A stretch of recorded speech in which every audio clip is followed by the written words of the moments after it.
Ganito lang ang pagbabalat ng mukha ng iyong jowa kung tinalikuran ka na at nagsama ng iba ang iyong jowa, may kasamang bakla o ibang babae. Ganito lang ang pagbabalat sa pagmumukha niya, mga karuhap.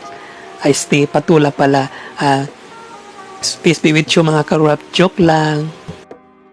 Ganyan ang paghihiwa ng inyong jowa kung nasasaktan ka na o galit ka na. Stay patula pala, mga karuhap.